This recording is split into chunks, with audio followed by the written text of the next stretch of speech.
Hey there, finance friends. Welcome back.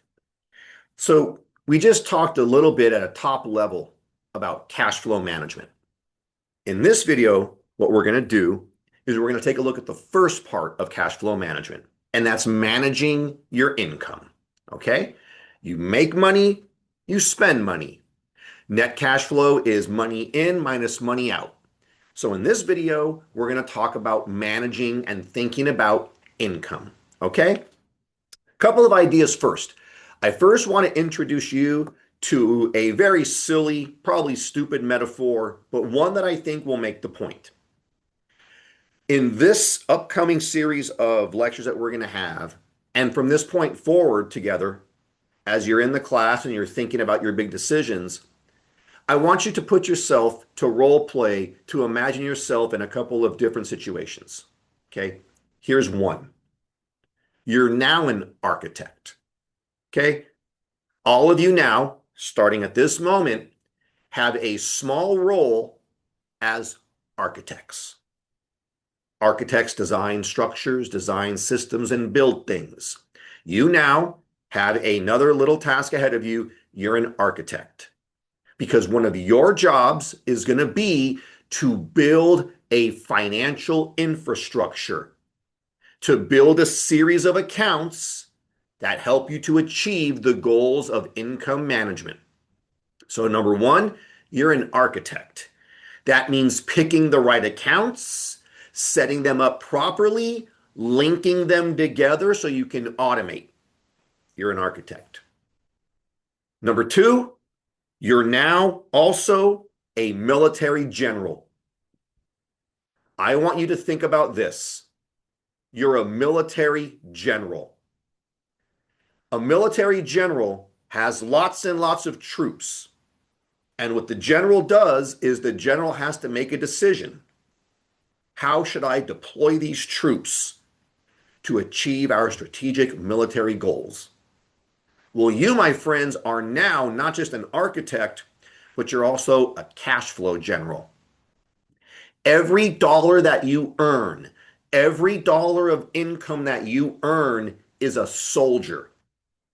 Okay? So when you look at your bank account balance or your pay stub, and you say, oh, I can make some money today, or I'm going to work and earn a paycheck today, you're no longer earning just dollars, you're earning little soldiers. Because just like a general has to decide how to deploy his soldiers, you and I, as the generals of our financial architecture, we have to decide how to deploy our dollars. That's our big decision. A general has troops at their disposal and has to answer the question, how do we deploy troops to achieve our goals? You and I, as dollar generals, as generals in our own system, dollars are our soldiers. And we now have to start asking, I have all these soldiers in my bank account. I have all these soldiers coming into my paycheck. How do we deploy these soldiers to achieve our financial goals? So you're an architect and you're a general, designing systems and deploying your dollars in the most efficient, best way possible. Okay? Keep that in mind. And let's talk about income management. So, when it comes to income management, let's think about this first of all from a systems lens. Income is the lifeblood of your wealth building system. Okay, we've talked about building a system, a wealth building system, and you're the architect. So if you think about it, your income that you make is the money that feeds in to your wealth building system. And your wealth building system, this right here, this wealth building system, that's the investing system that I'll teach you in later videos where you grow your money. At the end of the day, the human body needs oxygen, a system or a machine needs energy. Our financial systems, our wealth building systems need income. It's the lifeblood. So in this little mini lecture, we're going to talk about income. First, now that we've covered the systems part, what are the sources of income? Well, for most people, especially when you're younger and you're first starting off on your journey, the primary source of income is your job. In other words, we would call that wage income. It could be hourly wages, it could be a salary, but for most people, for most Americans, and especially for people who are younger and are just starting off on their journey, the primary source of income is the money that you earn from your wages. Okay? But there's other sources too. You can generate income from your investments. I've shown you before in earlier videos the feedback loop. And I've illustrated to you how if you build up a good wealth building system, you put money into your system, you buy assets and investments, those investments generate income, and that feeds back in. So you can also generate income from your current investments. And this would often be in the source of dividends, which is a payment that you earn as a stockholder in a company, or interest, which is money that you earn by either having money in the bank or by owning bonds. You might be able to generate income if you sell one of your investments. And sorry, that's not capital goods. If you sell one of your investments, you can earn capital gains. So you can also earn a lot of money from your investments. Now, when you're young, that's hard because you don't have investments. But that's why we want to start feeding that money when we're young, taking that income and feeding it in to that wealth building system. And remember, the younger you start, the more time works in your favor, the more N you have. And that feedback loop compounds and grows bigger. And now all of our pieces are coming together. Yeah. Okay. There's also lots of other sources. You know, when you're older, you might have Social Security or pension income. There's lots of other sources, but ultimately we have to think about what are the sources of income. There's many. For most of you, when you're young, it's going to be jobs and wages. As you get older and invest more and grow a portfolio, it'll be investment income. And then as your life gets toward the end of the life, you might have income from pensions or Social Security or many other sources. Okay?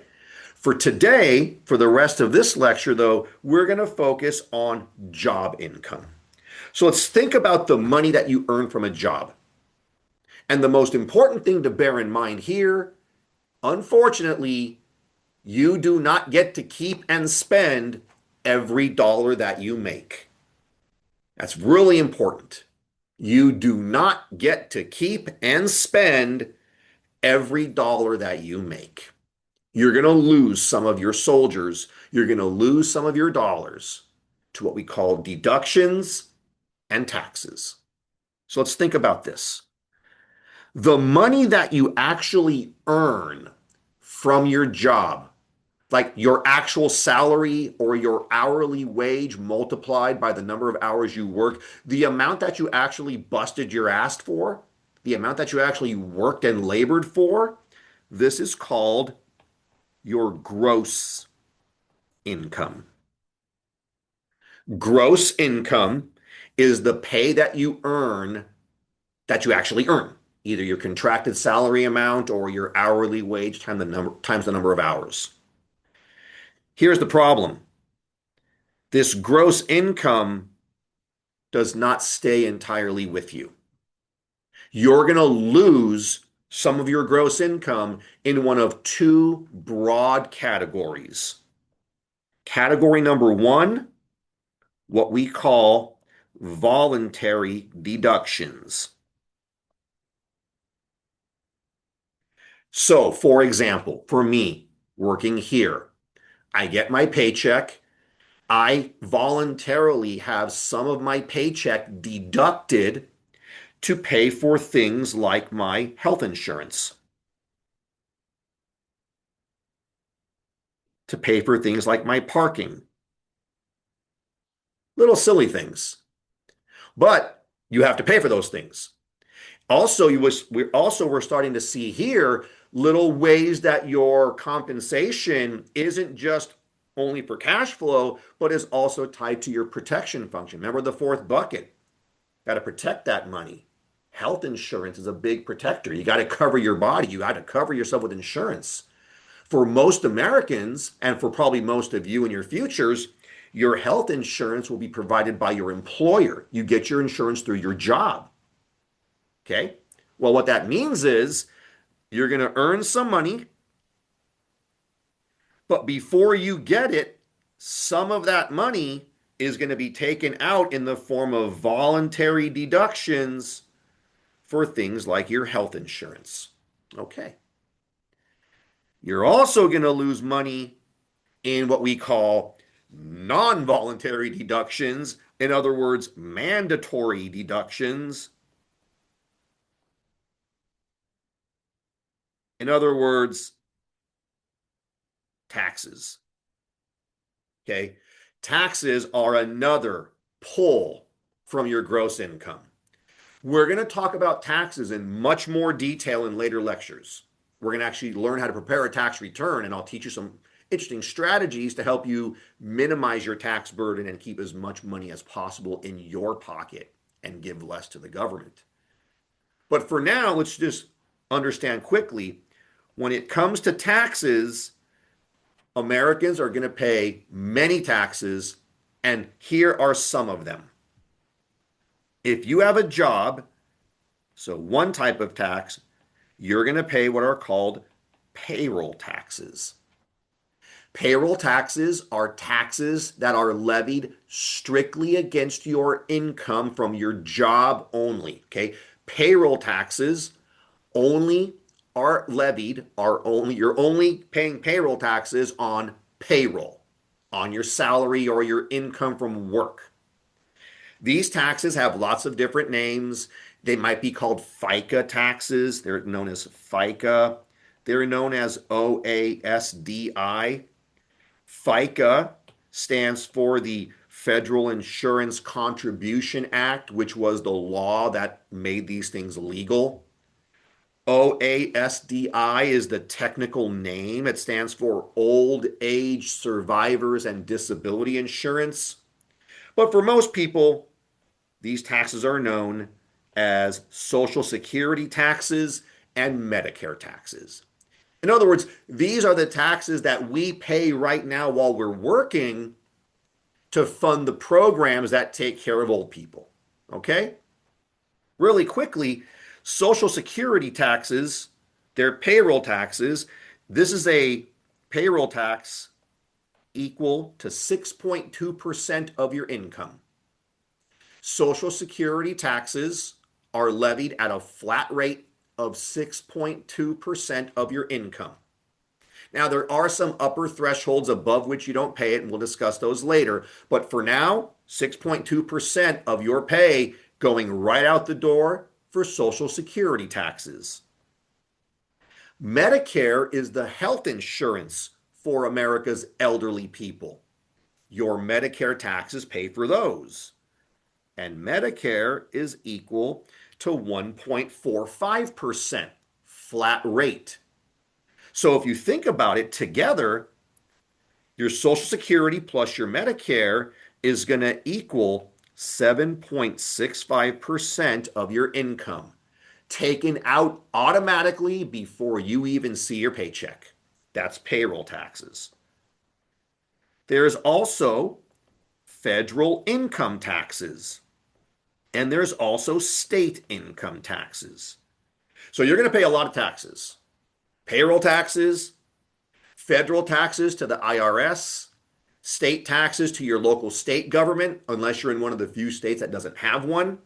But the point is, back up here to our system, these taxes, these are mandatory deductions, they reduce your gross income. So ultimately, you're going to work and earn money. Some of that's going to be taken out voluntarily based on your terms for things like health insurance or other programs that you want to pay into. Some will be taken out without, you don't have any say in this. You're going to be paying taxes. At the end of the day, your gross income minus all your taxes and deductions is what we call your net income. Your net income is the amount of money that you have after your taxes. Net income is also sometimes called disposable income. And it's called disposable income because that's actually the real amount of money that you have at your disposal to spend on or to spend and to get things with after taxes. Okay? So that is a little primer in income management. You're going to earn some money, you're going to pay some out in deductions and taxes, and you're going to have the net income. Why is this important? Well, in our next lecture, we're going to talk about spending. And at the end of the day, from a systems map, it's your net income, your disposable income. This is the money that you have available to actually spend, to live your life with, to maintain your current needs, and to plan for your future self. Okay? So that's income. In our next video, we'll jump over and we'll talk about expenses and spending. Thanks for tuning in, and I'll see you next time.